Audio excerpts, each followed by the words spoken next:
disorders of skeletal system.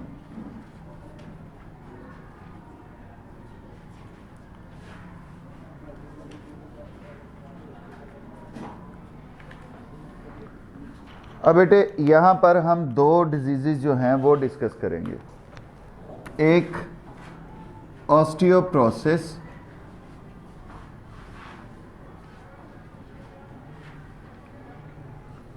और दूसरी arthritis.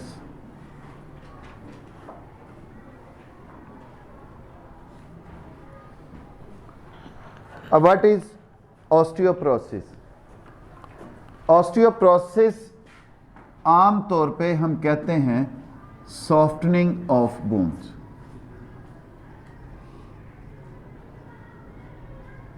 हड्डियों का नरम हो जाना। हमने बेटे देखा था कि हमारा कैल्शियम जो है वो जितना ज़्यादा हड्डियों के अंदर डिपॉजिट होगा हड्डियां उतनी मजबूत होंगी।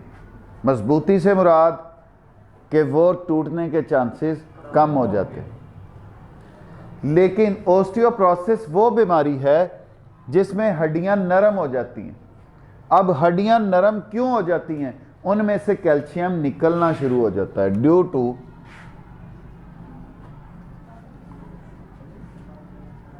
Dissolution of calcium from bones. हमारी हड्डियों से कैल्शियम डिसॉल्व होकर निकलना शुरू हो जाता है। अब ऐसा होता क्यों है?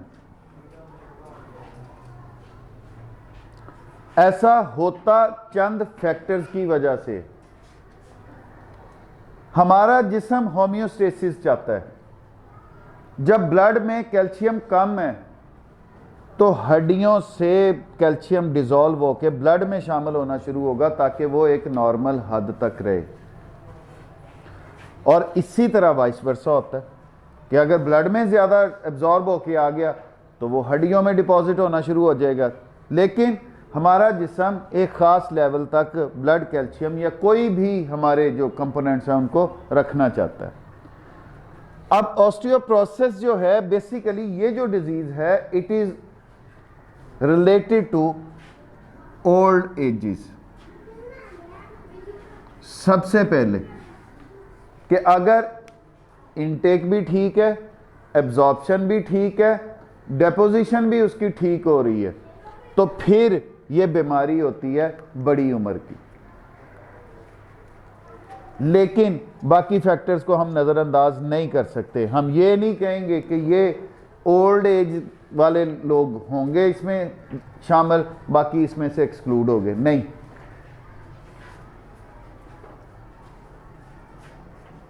अब it may be due to malnutrition of protein and vitamin सी।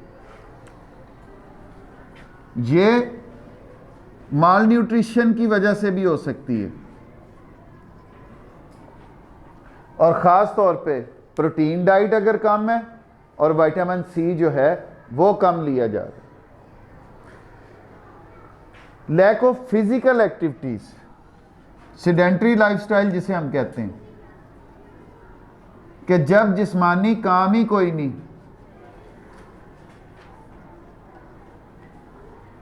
तो तब भी ये बीमारी, हड्डियां भी नरम हो जाती हैं। डेफिशिएंसी ऑफ एस्ट्रोजन हार्मोन, औरतों में एस्ट्रोजन हार्मोन का कम पैदा होना, that also leads to lowering of blood calcium and softening of the bones. There is decrease secretion of growth hormone. अब उससे क्या होता है? Decreased production of growth hormone. अब ग्रोथ हार्मोन कम पैदा होगा तो it also leads to the decreased deposition of minerals in the bone matrix. There will be less absorption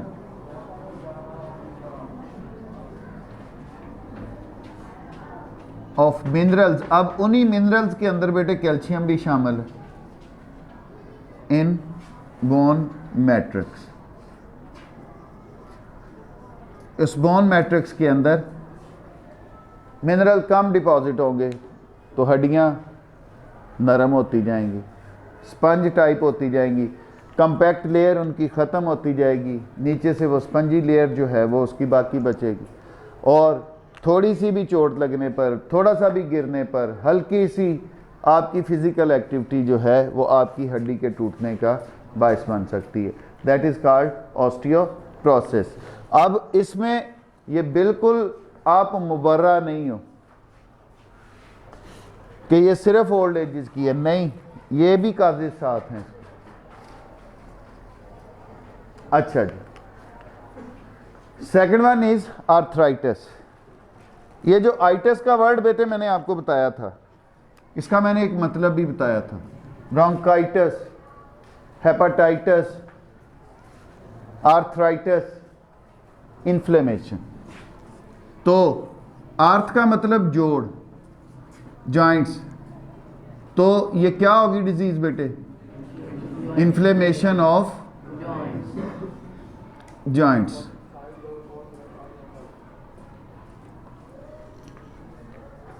joints जो हैं ये इन्फ्लेम्ड हो जाते हैं। अब ये भी बीमारी related to old ages and in women, बड़ी उम्र के लोगों और औरतों में होने वाली बीमारी है। इट इज करेक्टराइज्ड बाई, अब इसमें होता क्या है, pain and stiffness in the joints.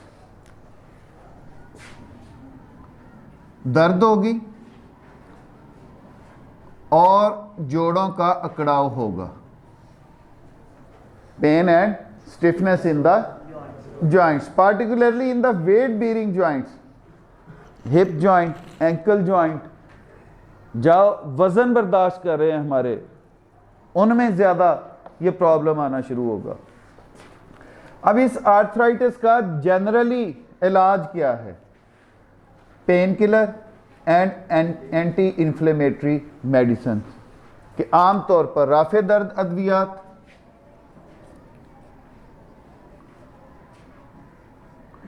Pen killers and anti inflammatory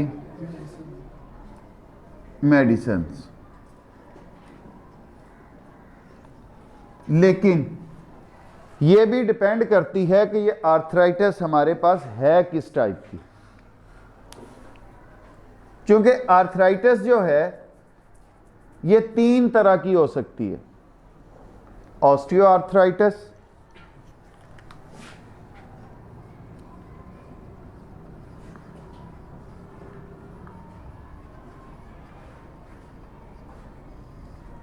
osteoarthritis के बाद रियोमेटाइड आर्थराइटिस,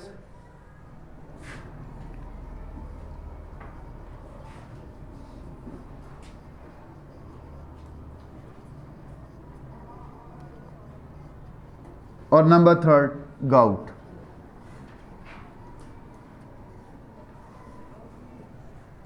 ऑस्टियोआर्थराइटिस क्या है? ऑस्टियो मीन बेटे हड्डियां, तो इसका मतलब इसमें कुछ हड्डियों के मुतलका, वो तो जोड़ों का है ना, कि इसमें उस जोड़ में मौजूद हड्डियों में कुछ होगा।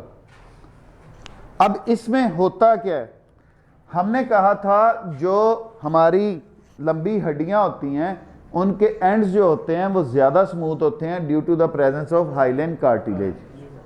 वहाँ पे हाइलेन कार्टिलेज जो है वो मौजूद होता है। और तब मैंने बताया था आपको इस स्मूथनेस या उनके बहुत साफ़ सुथरे और मुलायम होने की वजह उस हाइलेन कार्टिलेज की, को जॉइंट्स जो होते हैं उनकी मूवमेंट प्रॉपर हो सके, उनमें दर्द ना हो। लेकिन जब वो कार्टिलेज डीजनरेशन होना शुरू हो जाती है उम्र के साथ साथ,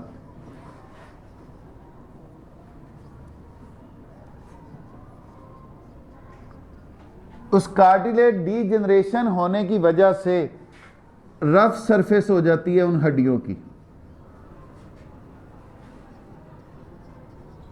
जो जोड़ में हड्डियां मौजूद थीं अब उनकी सतह रफ हो गई, तो अब जब जॉइंट वो हरकत करेगा तो पेनफुल होगा।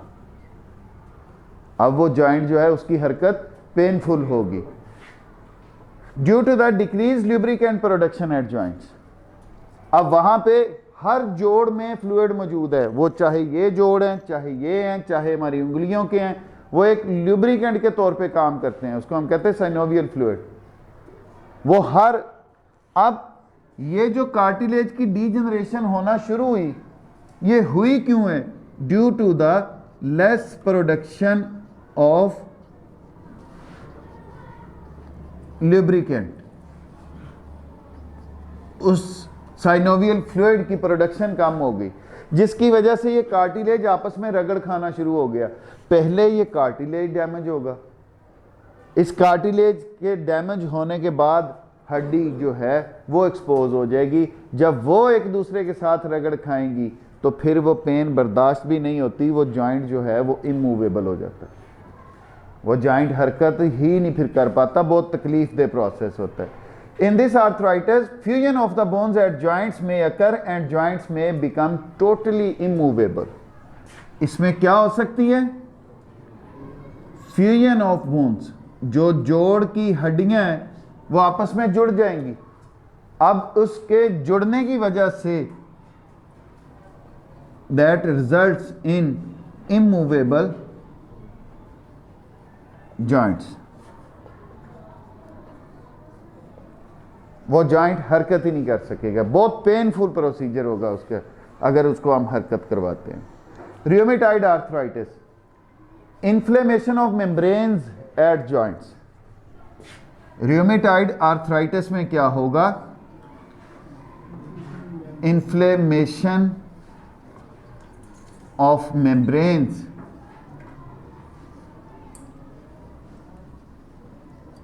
Eight joints. आपने बेटे जोड़ देखे होंगे, उन जोड़ों के गिर्द मेम्ब्रेन्स मौजूद होती हैं। एक तो हमारे लिगामेंट्स मौजूद होते हैं ना, जो हड्डी को हड्डी के साथ जोड़ते हैं। एक वो जो जॉइंट होता है वो कवर किया गया होता है मेम्ब्रेन में, और उस मेम्ब्रेन के अंदर ये फ्लूइड मौजूद होता है। जब उन मेम्ब्रेन्स की ही इन्फ्लेमेशन हो जाए तो तब भी वो पेनफुल होता है। Its symptoms include fatigue, low-grade fever, pain and stiffness in the joints. क्या क्या होगा? Fatigues, थकावट,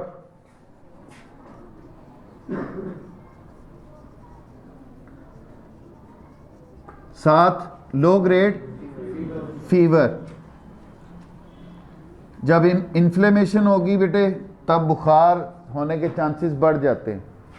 फिर लो ग्रेड फीवर के बाद पेन, दर्द होगी and stiffness in the joints. और ख़ास तौर पे ये जो रियोमेटॉइड आर्थराइटिस है ये किसी मखसूस जोड़ की भी हो सकती है और तमाम जोड़ों की भी हो सकती है। अच्छा जी, गाउट। गाउट क्या है? Gout, it occurs due to the accumulation of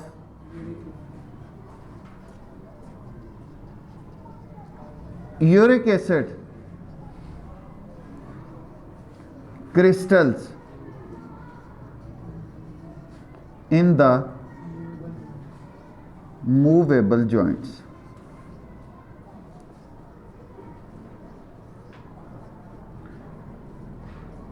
uric acid एक वेस्ट मटेरियल है जो हमारे जिस्म में बनता है और इसका जिस्म से खारिज होना ज़रूरी होता है। और अगर ये ज़रूरत से ज़्यादा बनना शुरू हो गया, ये बेसिकली प्रोटीन मेटाबॉलिज्म का वेस्ट प्रोडक्ट होता है, और अगर ये ज़रूरत से ज़्यादा बनना शुरू हो गया या हमने खुराक ऐसी लेना शुरू कर दी जिसमें यूरिक एसिड ज़्यादा मौजूद है, तो वो हमारे जोड़ों की दर्दों का बायस बनता है। वजह ये जमा होता है इन अ क्रिस्टलाइन फॉर्म। इनके जब डिपॉजिट होना शुरू होता है तो इसके क्रिस्टल बनते हैं। It generally attacks the toe joints.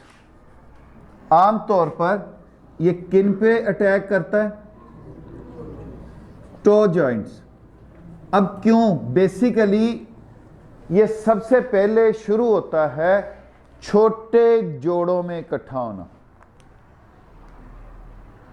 बड़े जोड़ में चूंकि जगह ज्यादा होती है, थोड़ा बहुत यूरिक एसिड इकट्ठा हो भी गया हमें पता नहीं चलता। ये जो जॉइंट्स होते हैं, ये पाँव की उंगलियों के, पाँव के अंगूठे का, हाथों के अंगूठे के, ये छोटे जॉइंट्स हैं।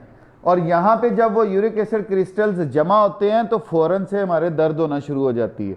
और बाज़ औक़ात इसकी जो वाज़ेह सिम्टम्स हैं, बाज़ औक़ात लोग जब उठते हैं सुबह ख़ास तौर पे, एड़ी नीचे लगाते हैं तो उनको चुभन महसूस होती है, बहुत ज़्यादा दर्द के साथ चुभन होती है एड़ियों में। जब वो एड़ियों में चुभन होती है चलना मुश्किल हो जाता है, लेकिन थोड़ी देर चलने फिरने के बाद वो थोड़ा नॉर्मलाइज हो जाता है, थोड़ा पहले से वो बेहतर महसूस करना शुरू कर देता है। ये इसके करैक्टरिस्टिक फीचर है गाउट का, कि जिससे हमें पता चलता है कि ये यूरिक एसिड की वजह से है। और इसकी दर्द चुभन वाली दर्द होती है। चुभन वाली दर्द क्यों होती है? Due to their crystals. ये चुभते हैं मेम्ब्रेन्स के अंदर। तो आम पेन इससे किस तरह से डिफरेंशिएट की जा सकती है कि इसकी चुभन वाली दर्द होती है, तो इस आर्थराइटिस की टाइप को हम कहते हैं गाउट। जी बेटे, यहाँ तक कोई सवाल, कोई बात जो ना समझ आई?